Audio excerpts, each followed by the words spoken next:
Sa bawat anino, may kasong nakatago. Bawat bakas, bawat ebidensya may tinig na pilit tinatago ng dilim. Dito sundan natin ang mga anino ng krimen at ilantad ang mga kaso matagal nang nakakubli sa dilim. Kung gusto mong masundan ang mga ganitong kwento, huwag kalimutan i-like, mag-subscribe at i-click ang notification bell para hindi ka mahuli sa susunod nating kaso. Noong 1994, ika-27 ng Oktubre, 4 na araw bago ang Halloween, ipinanganak ang isang batang babae na nangalang Sabrina sa gilid ng Cleveland, Ohio. Ipinanganak sa pamilya na may problema sa alak, karahasan at napunta siya sa sistema ng foster care hanggang sa dumating si Lisa Naffel, isang social worker na espesyalista sa sexual abuse na tinulungan siya. Simula noon, para bang kumpleto na ang buhay ni Sabrina. May 2 mapagmahal na magulang, 2 kapatid na babae, at maliwanag na kinabukasan. O ganon ang iniisip niya. Pero nagbago ang lahat noong ika-6 ng Agosto 2014 nang nakaharap si Sabrina sa korte dahil sa paratang na pagpatay sa kanyang foster mother na si Lisa. 2 taon bago ito, naaresto si Sabrina sa loob ng bahay ng kanyang foster parents na may dalang dugoang kutsilyo. Sa simula, tanging si Kevin Naffel, asawa ni Lisa at foster father ni Sabrina, ang tanging pinaghihinalaan ng pulis, pero may ibang nakakaalam ng totoong nangyari. Noong gabi ng pagpatay, nandoon din si Megan Zunella, foster sister ni Sabrina, sa mismong eksena. Matapos siyang tumawag sa 911, naghintay siya ng 6 na matinding minuto bago dumating ang pulis. Sinubukan niyang labanan si Sabrina, pero 13 anyos pa lamang siya at madaling napigil. Sa huli, narinig niya ang sirena sa malayo. Pagdating ng mga pulis, nilinaw nila ang kalituhan at pumasok sa bahay. Tinawag nila si Sabrina at si Lisa, pero tanging katahimikan lang ang bumalot sa paligid. Pagpasok sa unang kwarto sa itaas ng hagdan, nakita nila si Sabrina, balot sa dugo, hawak ang kutsilyo. Tumitig siya sa pulis ng ilang segundo, parang wala sa ulirat, bago itapon ang kutsilyo at itinaas ang mga kamay. Habang sinisikipan ng kanyang partner ang handcuffs, lumapit si Randy Mullinex sa kama ni Lisa. Pagkatapos hilain palabas si Sabrina, nagsimula ang mga pulis sa paglilinis ng kwarto nang may marinig siyang kakaiba. Ito pala si Hailey Naffel, maliit na kapatid ni Megan na nagkukubli sa closet sa takot nang magsimula ang pag-atake. Sa istasyon, nagkunwaring hindi maalala ni Sabrina ang nangyari, pero hindi niya napigilan ang sarili nang dalhin ng mga detective si Hailey at Megan. Unang nakilala ni Lisa Naffel si Sabrina sa kanyang trabaho bilang social worker. Sa kanilang pag-uusap, naramdaman ni Lisa ang matinding empatya para sa dalagita. Sa edad na 16, hindi pa nararanasan ni Sabrina ang stable na bahay o mapagkakatiwalaang foster parents at hinahangad niya ang normal na buhay. Naniniwala si Lisa na kayang ibigay nila ni Kevin ang suporta na kailangan ni Sabrina, kaya nagdesisyon si Lisa na tulungan siya. Sa loob ng mahigit na 1 taon, maayos ang samahan ni Sabrina sa pamilya Naffel, lalo na sa kanyang mga foster sisters na sina Megan at Hailey. Kahit sa asawa ni Lisa, si Kevin, ay maayos ang pakikitungo niya. Pero sa kalaunan, mas madalas na siyang mag-isa kasama si Sabrina. Naiiwan ang ibang miyembro ng pamilya. Sinusubukan ni Lisa na kausapin si Kevin sa pamamagitan ng text, pero binuburo lang ng asawa ang kanyang mga alalahanin. Sinasabing sobra-sobra ang reaksyon niya. Wala siyang paraan para patunayan ang kanyang hinala. Kaya nagsimulang pag-usapan ni Lisa ang posibilidad ng paghihiwalay kay Kevin at pagbabalik kay Sabrina sa foster care. Pero iginiit ng asawa niya na hintayin munang matapos ni Sabrina ang high school bago ito bitawan. Samantala, naging mas istrikto si Lisa kay Sabrina. Tinitiyak na mananatili ito sa bahay para hindi makalapit si Kevin. Pero mabilis na lumala ang sobrang pagbabantay niya. Sa hindi malinaw na dahilan, inalis pa ni Lisa si Sabrina sa piling ng kanyang mga kapatid na nagdulot ng tensyon sa loob ng bahay. Napansin ni Megan mula sa gilid ng kanyang mata na nakakatanggap si Sabrina ng napakaraming messages habang hapunan at sa buong gabi. Kahit lampas na sa oras ng pagtulog, naririnig pa rin niya ang buzzer ng telepono ng kanyang foster sister mula sa kabilang kwarto. Bigla, bandang 1:00 ng madaling araw, tumigil ang tunog bago pumutok ang isang matinis na sigaw sa katahimikan. Sa edad na 13, sinusubukan ni Megan ipaliwanag ang sitwasyon sa operator habang ipinagtatanggol si Lisa. Nakikipaglaban kay Sabrina sa proseso at tumagal ito ng mahigit na 6 na minuto. Ang pinakamasamang bangungot ni Megan nagiging realidad. Pagkatapos maaresto si Sabrina, dinala siya sa ospital para gamutin ang maraming sugat sa kamay na dulot niya at ni Megan sa insidente. Nang ma-stabilize na siya, dinala siya pabalik sa istasyon at agad sinimulan ang kanyang interview. Mahigit 1 oras, iginigiit ni Sabrina na wala siyang maalala sa nangyari at hindi niya alam ang pagkamatay ni Lisa. Ang kwento niya, sobrang dami raw niyang ininom na ibuprofen kaya nawalan siya ng malay at nagising sa ospital. Pero alam ni Detective Parmiter, isang veteranong pulis, na may tinatago ang dalagita. Walang makuha ang detective sa kanya maliban sa pagiging mapanlinlang. Maraming tao sa istasyon ang nagsasabing hindi na dapat magsiyasat pa dahil nahuli si Sabrina habang ginagawa ang krimen. Pero hindi makalimot si Parmiter na kakaiba para sa isang suspect na itanggi ang lahat kahit nahuli sa akto. Kaya inimbitahan niya si Kevin sa interview. Sa kanyang pagkagulat, humiling si Kevin na kasama ang kanyang abogado, si Michael Connick. Tumanggi ang abogado na dumalo para sa kanya. Baka mapasama sila. Nagbigay si Parmiter ng peking dahilan na pag-uusapan lang nila ang trabaho ni Lisa. Hindi maiwasang maramdaman ng pulis na kakaiba ito. Bakit hindi tumutulong si Kevin? Bakit sobrang depensibo ni Michael sa kanyang kliyente? Pero talagang ikinagulat ni Parmiter ang reaksyon nila nang nabanggit ang pangalan ni Sabrina. Bago iyon, wala siyang kaalam sa kaibang relasyon ni Sabrina at ni Kevin. Pagkatapos ng insidente, ilang araw na bantay si Kevin kay Megan bago pa man mailipat siya ng sariling ama palabas ng bahay.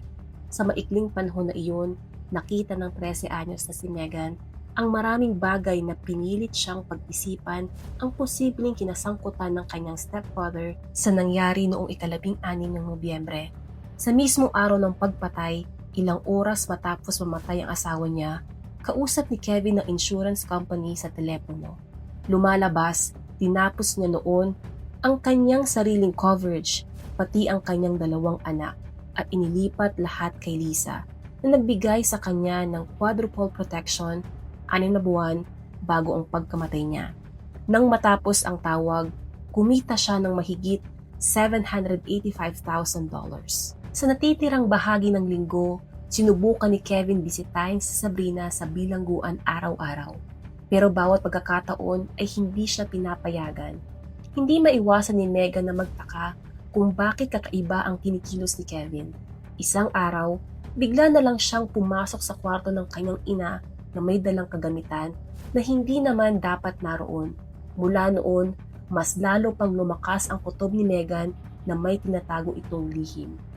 Nang muling makitang buhay ang kanyang tunay na ama, hindi pa rin mapawi ang pag-aalinlangan niya.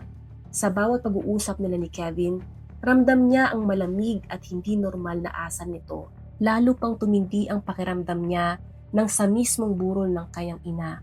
Hiniling ni Kevin sa mga tao na ipagdasal ang isang taong pinaniniwala ang may kinalaman sa kanilang pagdadalamhati. Sa isang tingin pa lang niya kay Kevin noong araw na iyon, alam niyang may mali. Pagkalipas ng 6 na buwan, nananatiling walang direksyon ang kaso.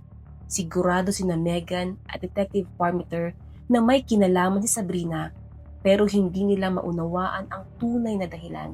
At ang lalo pang nakakapagtaka, simula nang mamatay ang asawa ni Kevin, mas lumalabas ang asal niyang hindi tugma sa isang nawalan ng kabiyak.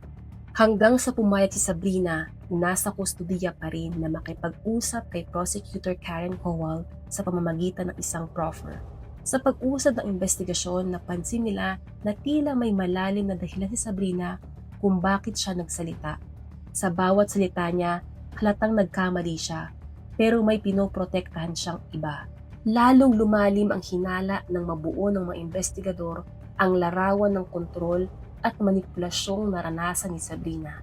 Ayon sa kanya, matagal nang nakalapit sa kanya si Kevin para magpakita ng atensyon at suporta na unti-unting nauwi sa lubusang pagdepende niya rito. Ginawa niya itong parang tagapayo, tagapagtanggol, at halos di na niya makita ang motibo sa likod ng mga kilos nito. Pinaniwala siya ni Kevin na tutulungan siyang makaabot sa mga pangarap niya at sa loob ng 1 taon, unti-unti niyang ginamit ang tiwala ng dalagita. Sa bawat pag-uusap nila, sinisiguro niya ang nakikita lang ni Sabrina ay ang perspektibo niyang puno ng pananakot at pagkontrol. Kalaunan, naitanim niya sa isip ni Sabrina na ang tanging paraan para maging malaya sila sa problema ay ang pag-alis sa isang taong walang kamalay-malay. Sa murang edad at sa ilalim ng matinding impluwensya, napaniwala si Sabrina na wala na siyang ibang pagpipilian, pero hindi natuloy ayon sa plano. Nagising si Lisa at doon na nagkaroon ng kaguluhan. Sa isang iglap, nauwi sa trahedya ang kabuuang manipulasyon at takot na ipinunla sa isip ng dalagita. Sa simula, hindi agad naniwala sina Kowal at Parmeter sa kwento ni Sabrina. Maaari itong imbentuhin, maaari itong palusot.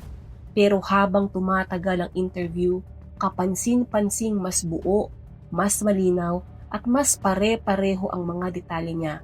Wala ang karaniwang senyales ng pagsisinungaling. At para patunayan ang kanyang mga sinasabi, may binanggit siyang isang tao, ang kaibigan niya sa high school, si Autumn Pavlik. Kaya nang kumatok ang mga investigador sa bahay ni Autumn at magpakilala, ang buga nito ay, "Inaasahan ko na kayo."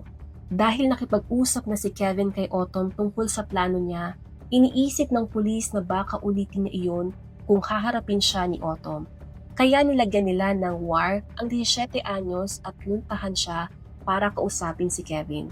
Nang akusahan niya si Kevin sa pagpatay sa asawa niya at pakikipagsabwatan kay Sabrina para gawin iyon, hindi niya itinanggi ang akusasyon. Wala siyang reaksyon kahit kaunti. Dahil sa testimonya ni Sabrina at Autumn, hindi na nag-aksaya ng oras si Parmeter. Pagkatapos maaresto si Kevin, sa wakas ay nahuli siya ng pulis. Pero hindi nagtagal, nasa labas ako kumakain nang makita ko ang mukha ng nanay ko sa balita sa TV. At tinignan ako ng tatay ko at sinabi, "Naaresto si Kevin ngayon." Tinanong ko, "Talaga?"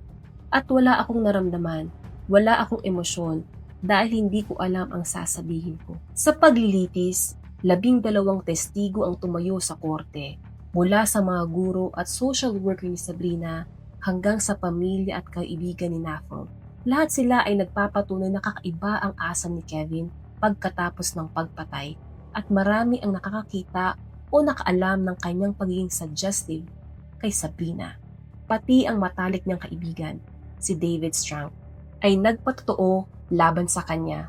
Sa ulat na isnabmit niya ilang linggo pagkatapos ng pagpatay, sinabi niya na pilit ipinapakita ni Kevin sa kanya ang ilang suggestive modeling pictures ni Sabrina at patuloy na pinag-uusapan ang pagbisita sa kanya sa bilangguan tulad ng napansin ni Megan.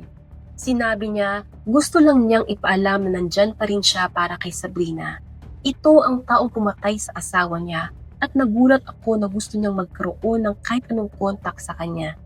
Pagkalipas ng 9 na oras na deliberasyon, bumalik ang jury na may hatol. Sa isang interview kay Karen Kowal, ang prosecutor ng kaso, sinabi ng journalist na si Josh Mankiewicz na kahit nanalo sila sa kaso, ang ganitong hatol ay hindi nagbigay ng tunay na kasiyahan. Ito ay betrayal sa ibabaw ng betrayal, hindi ba?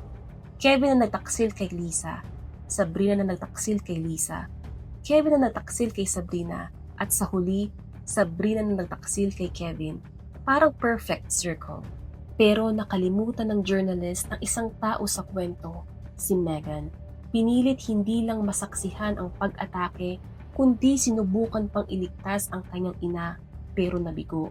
Ngayon, kailangang buhatin ni Megan ang trauma na iyon sa buong buhay niya.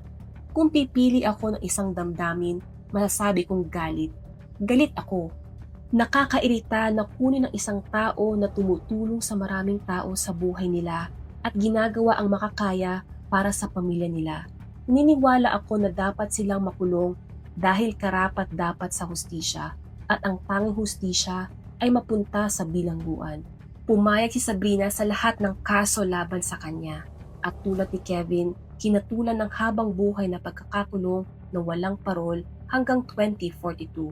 Noong 2017, nag-file sina Hailey at Meghan ng civil suit laban sa kanila at nanalo ng mahigit na $6 million. Mula sa kanyang selda sa Dayton Correctional, na-interview si Sabrina 2 beses mula nang makulong. Una ng Dateline noong 2015 at muli ng HLN noong 2020. Sa parehong pagkakataon, humihingi siya ng patawad sa kanyang dating foster sisters. Naiintindihan ko na higit sa isang biktima sa kwentong ito, kung may pagkakataon ako, sasabihin ko sa kanila na naging makasarili ako at humihingi ako ng patawad at hindi ko intensyon na saktan sila at alam ko paano ko masasabi iyon samantalang pinatay ko ang sarili nilang ina. Nasa lugar ako kung saan iniisip ko lang ang sarili ko at mali iyon. Hindi nito pinabuti ang nangyari at hindi, kahit ano pa ang sabihin ko, hindi ko na maibabalik ang buhay niya at hindi ko na maibabalik ang nangyari. Kung may halaga man, tunay akong humihingi ng paumanhin. Pero ang sorry ay hindi sapat para sa ginawa mo. Ang sakit na dinaranas ko araw-araw, alam na wala na ang nanay ko para makita akong ikasal at magkaanak. Kinuha mo iyon sa akin. Mula nang mahatulan sina Sabrina at Kevin, lumaki si Meghan na maging matatag at independent na babae. Maaaring hindi niya mapatawad ang dating kapatid, pero ginamit niya ang kanyang karanasan para magkaroon ng layunin. Nag-aral siya ng criminal law sa kolehiyo, umaasang balang araw makapagbibigay ng hustisya at reparation sa iba pang biktima ng marahas na krimen. Ngayon, patuloy na ipinapakita ni Meghan ang hangaring tumulong sa iba, isang katangian na mananatili sa kanya bilang alaala ng kanyang ina. Gusto lang niyang makatulong sa tao, gumawa ng pagbabago. Sa tingin mo, may kontrol pa ba si Sabrina sa mga desisyon niya noon o mas malaki ang impluwensya ni Kevin sa lahat ng nangyari? I-comment mo sa baba. Kung umabot ka sa dulo ng video na ito, maraming salamat sa panonood. Dahil sa bawat kwento may katotohanang dapat pakinggan at may leksyong dapat pag-isipan. I-comment nyo rin kung saan kayo nanonood at anong oras nyo ito pinanood. Gusto rin naming malaman ang inyong kwento.